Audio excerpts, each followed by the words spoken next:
모든 것이 하나님의 은혜지만 최고의 은혜를 받은 자들입니다. 모든 것이 하나님의 은혜겠지만 가장 큰 은혜는 아시다시피 우리가 구원받은 은혜 아니겠습니까? 예수님께서 십자가에서 우리의 모든 문제를 다 해결하셨거든요. 구원을 받았다는 말은 눈에 보이지 않는 인간을 실패시키고 멸망시킨 사단의 권세에서 빠져나온 거거든요. 불신자 때는 이런 걸 모르지 않습니까? 사단이라는 게 있는지도 모르고 믿지도 않았는데 하나님을 만나고 예수 그리스도를 알게 되니까 이 사단이라는 존재를 알게 되는 거죠. 여기에 묶여 있었구나. 운명 사주팔자, 여기서 빠져나왔고요. 그 다음에 태어나면서 가지고 있는 원죄, 살면서 짓는 죄는 불신자 때도 당연히 아는데 보고 구원을 받고 나니까 이 원죄라는 거에 대해서는 몰랐거든요. 근데 이게 태어나면서 인간 다 죄인이구나, 그걸 말씀을 통해서 알게 됐잖아요. 이거는 인간의 어떠한 노력으로도 해결되지 않는 겁니다. 그래서 이 죄에서 빠져나오는 거죠. 죄사함을 받는 겁니다. 그리고 영원한 형벌 아니겠습니까? 지옥. 천국과 지옥이 없으면 좋겠는데요. 하나님 말씀에는 분명히 천국과 지옥 있다고 그랬거든요. 그래서 하나님 만난 사람은 죄사함 받았고 사단에게서 빠져나왔기 때문에 천국 가는 거고요. 하나님 못 만난 사람은 이게 해결이 안 돼서 지옥 가는 거거든요. 그래서 이 세 가지 영적 문제, 근본 문제에서 완전히 빠져나오는 거, 그거 구원받은 거 아니겠습니까? 그래서 저와 여러분이 구원의 은혜를 받았습니다. 최고의 은혜죠. 그리고 우리가 감사하게도 이 예수님이 그리스도라는 복음이 들려졌습니다. 이 단순한 말인 것 같은데요. 예수가 그리스도다. 간단한 거 아니겠습니까? 그런데 이 안에는요, 어마어마한 내용과 비밀이, 축복이 들어가 있는 거죠. 그래서 복음은 나를 살리고 다른 사람을 살리고 현장과 시대를 살리는 영원한 축복 아니겠습니까? 복음은 살리는 거거든요. 그래서 복음 가지고 있는 사람은요, 나를 살리고 가는 모든 사람들을 살리게 됩니다. 그래서 플랫폼이라고 그러죠. 옛날에는 그 우물이라는 게 알다시피 있었지 않습니까? 그래서 마을 공동으로 그 우물을 파다 놓고, 물이 귀한 시대였으니까요. 그 우물에 가서 모든 동네 사람들이 다 물을 먹고 빨래하고 다 그랬거든요. 물은 생명을 뜻하지 않습니까? 그래서 이 복음 가진 자는 생명을 가진 자이기 때문에 갈급한 영혼, 하나님이 예비한 사람은요, 오게 돼 있습니다. 하나님도 붙이게 돼 있습니다. 그래서 모든 사람을 살리게 돼 있습니다. 그리고 이 복음은 사단의 권세를 깨트리는 그리스도의 비밀이기 때문에 재앙을 막습니다. 개인의 재앙을 막고 시대의 재앙을 막고 현장의 재앙을 막게 돼 있습니다. 그래서 파수망대 아니겠습니까? 그 군대 갔다 온 분들은 알겠지만 보초를 새벽에 꼭 2시간씩 서거든요. 그 2시간이 별것 아닌 것 같은데 결국에는 그 최전방에서 2시간 잠을 안 자고 교대 근무하면서 적군이 쳐들어오나 안 쳐들어오나 그거를 감시하는 거거든요. 그래서 수상한 움직임이 보이면요, 빨리 전화를 해가지고 그 잠자고 있는 병사들한테 알린다니까요. 그 이제 전쟁 준비를 하는 거죠. 파수망대 별것 아닌 것 같은데요, 복음 때문에 개인의 재앙을 막습니다. 시대의 재앙을 막게 되어 있습니다. 그리고 안테나는 뭐죠? 받아서 전달하는 거 아니겠습니까? 안테나는 저 기지국에서요, 신호를 쏘면요, 그걸 받아서 개인에게 전달하는 거예요. 하나님이 인간을 구원하시기 위해서 복음을 주셨지 않습니까? 그리스도라는 복음을 주셨는데 이거를 우리에게 주셔서 이걸 전달하는 거거든요. 그게 안테나 역할입니다. 그래서 내 거를 주는 게 아니죠. 하나님의 은혜로 우리에게 주신 그 그리스도의 비밀을 전달하는 거죠. 안테나. 그래서 우리가 복음을 깨달았다는 것은요, 최고의 은혜입니다. 그리고 저와 여러분은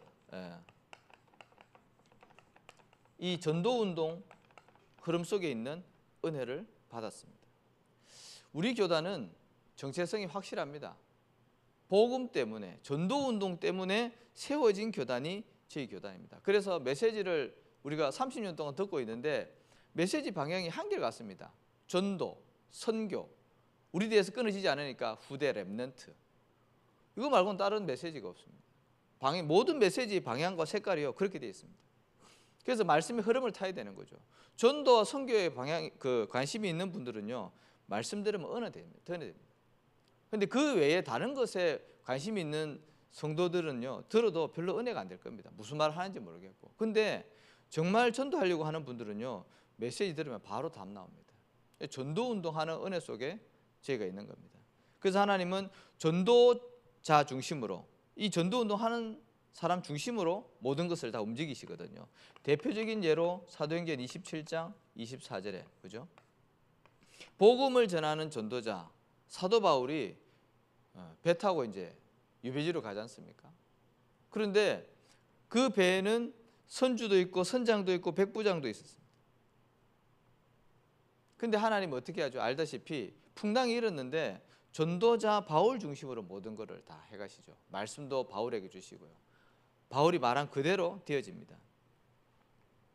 세상의 기준이 아니죠. 그렇잖아요. 세상에 잘나고 뭐 멋있는 그게 아니라 하나님의 기준, 하나님의 방법. 그게 이제 전도거든요. 그래서 하나님의 은혜로 우리가 저 운동 속에 지금 있는 전도 운동 속에 있는 겁니다. 그래서 자부심, 자긍심, 자존심 가지셔야 됩니다. 우리가 받은 은혜와 축복입니다. 그래서 이 은혜 받은 사람은 세 가지 축복과 감사가 나온다고 말씀하셨습니다. 그래서 그 첫 번째가 주일의 축복이죠. 여기에 대한 감사입니다. 주일의 축복과 감사. 그래서 출애굽기 20장 8절에서 11절 안식일에 대한 메시지 말씀 아닙니까? 이때는 뭐 어떻게 하라고요? 모든 것을 멈추라 그랬습니다.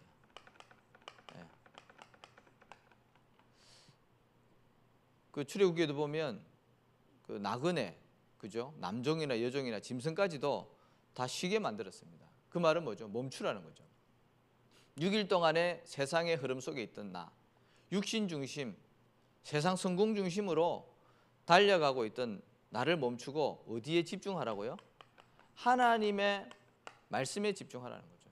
육신적인 것을 잠깐 멈추고 영적인 것에 집중을 하라는 겁니다.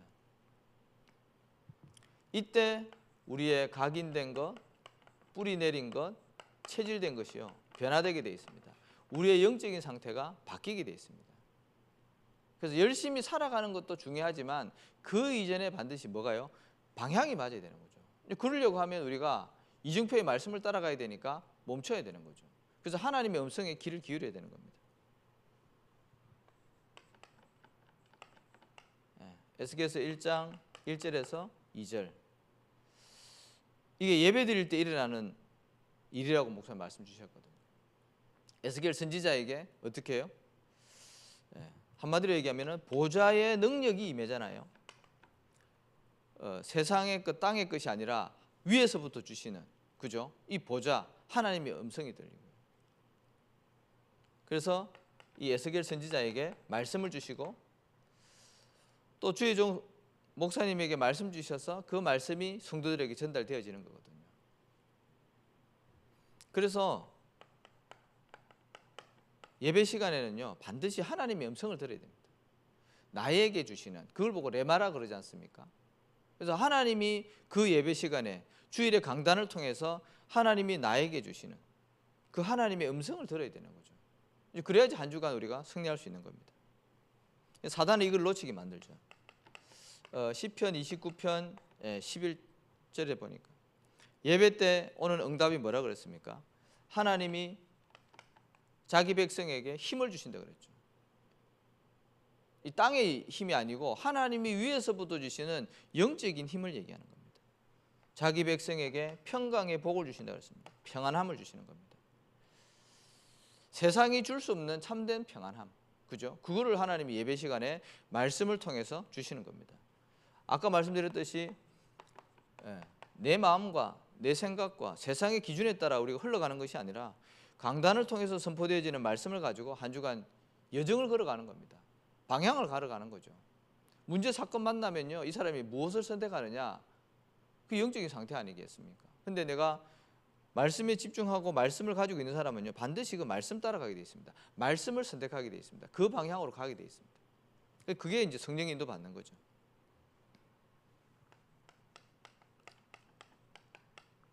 요수아서 6장 1절에서 2절 여리고 말씀하셨죠. 6일 동안은 하루에 한 바퀴 돌다가 마지막 날에는 어떻게 해요? 7바퀴 돌으라고 그랬습니다. 주일날 그냥 단순히 대예배만 드리고 갈 수도 있겠지만 그게 아니라 온종일, 그죠? 아침부터 오후까지 이 영적인 흐름 속에 완전히 흠뻑 젖는 겁니다. 이게 이제 주일 성수죠. 그래서 내 개인의 여리고 영적인 문제, 우리 가정과 가문에 흘러내려온 영적인 문제, 그거를 확인하고 꺾는 거 아니겠습니까? 영적 싸움 싸우는 거 아니겠습니까? 이번 주간에도 추석 명절이지 않습니까? 아직까지 이 불신앙의 체질들, 가정과 가문을 통해서 내려온 이 문제들, 이런 것들을 자세하게 보는 거죠. 그래서 우리 개인과 가문의 캠프가 일어나는 겁니다. 살리는 캠프가 일어나는 겁니다. 저도 이제 오늘부터 이제 가족 모임이 있는데 기도하고 있거든요. 어떻게 하면은 복음을 전할 수 있을 것인가. 그래서 주일의 축복을 통해서 우리의 영적인 여리고가 무너지는 그 응답을 받아야 되겠습니다. 두 번째 우리가 축복에 감사해야 되는 게 직분에 대한 축복, 여기에 대한 감사가 있어야 되겠죠. 직분은 어떤 목사님이 그랬죠. 축복의 통로다.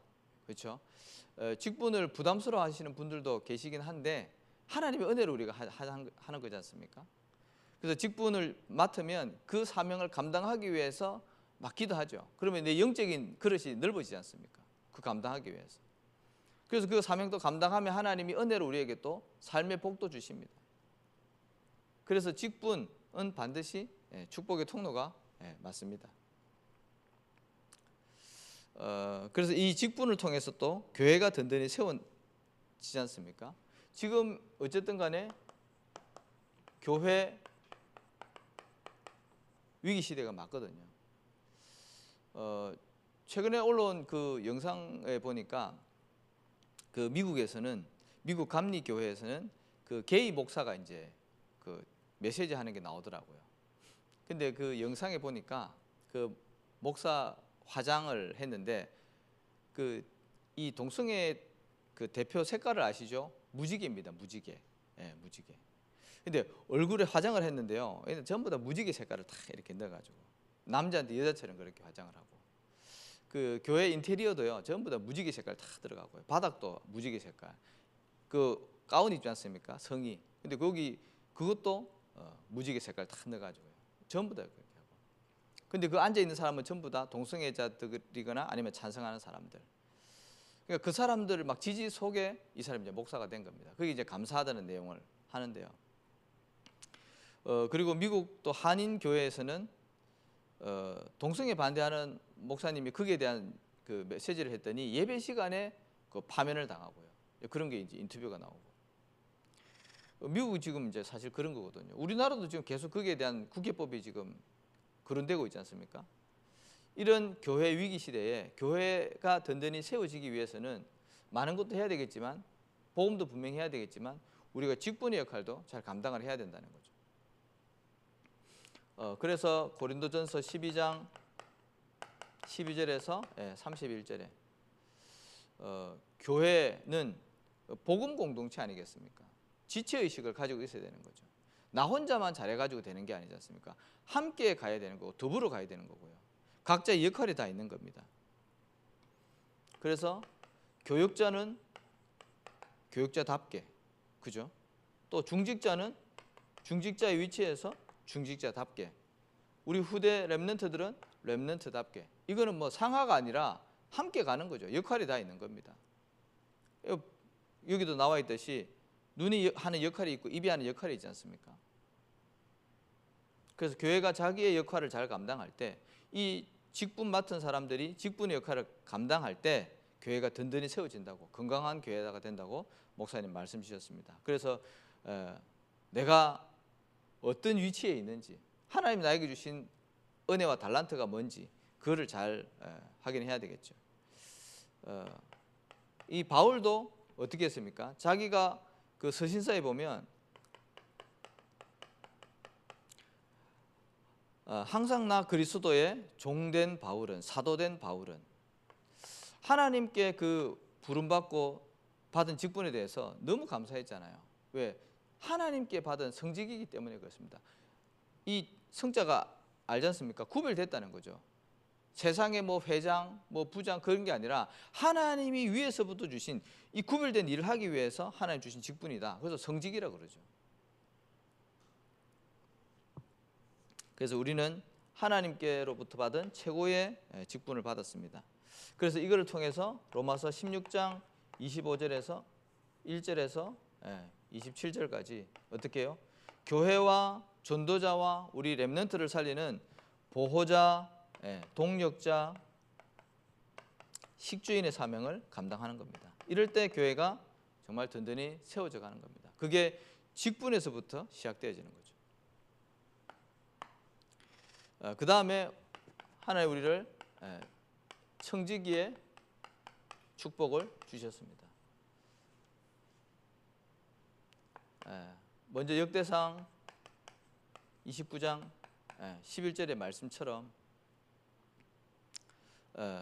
하나님의 절대 주권을 인정하셔야 됩니다. 모든 것이 다 하나님의 것이다. 바울이 고백했잖아요. 성전 짓기 위해서 하나님 앞에 기도하고 백성들에게 얘기했더니 많은 재물들이 다 왔죠. 그런데 다윗이 그 고백했지 않습니까? 모든 것이 다 하나님께로 왔다고.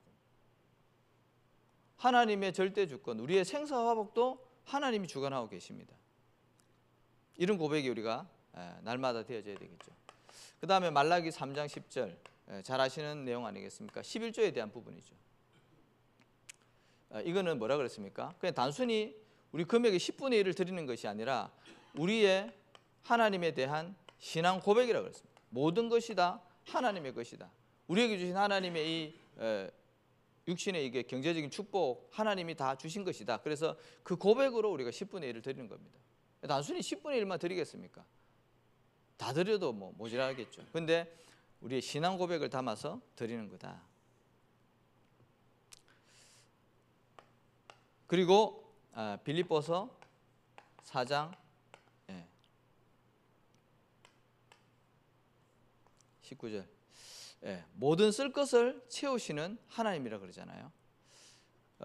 저와 여러분은 세계 복음화를 해야 되기 때문에 이 세계 복음화에 맞는 그릇을 준비해야 되겠습니다.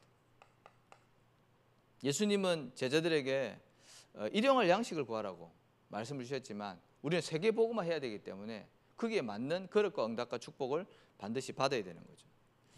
그 다음에 이런 올바른 내용과 고백이 있는 자에게 하나님이 빛의 경제를 주시죠. 이사야 60장 1절에서 5절. 일어나 빛을 발하라. 그죠?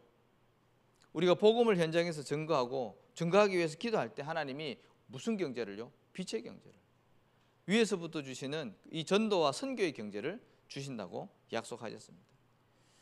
그래서 저와 여러분이 청지기적 축복 확인하고 누려야 되겠습니다. 결론인데 영적 전쟁에 말씀하셨는데요. 속지 말아야 되겠습니다. 마귀는 속이는 존재 아니겠습니까?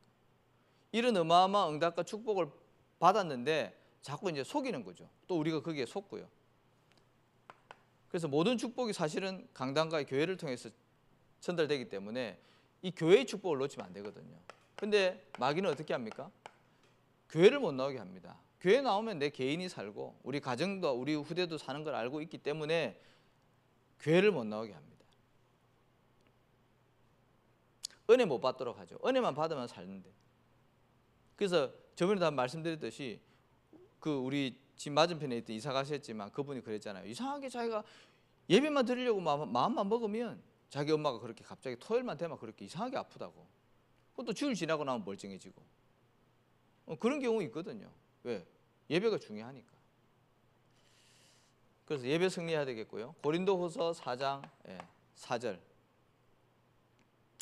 교회는 왔는데 복음을 못 깨닫게 하는 겁니다. 복음의 광채가 비치지 못하도록 한다 그랬습니다. 그러다 보니까 당연히 어떻게 됩니까? 복음을 못 깨닫고 복음을 못 누리니까 당연히 우리의 신앙이요 율법주의가 되는 겁니다. 율법주의. 복음의 사람은 어쨌든 이해하고 수용하고 살리는 방향이 있지 않습니까? 근데 복음을 잘 모르고 못 누리면요 나도 모르게 율법적으로 돼요. 어쩔 수가 없습니다. 그거를 보고 이제 종교생활이라고 합니다. 그걸 종교생활이라고 했습니다. 그러니까 늘 이제 불신앙에 빠지는 거죠. 복음 모르면 이렇게 되게 돼 있습니다.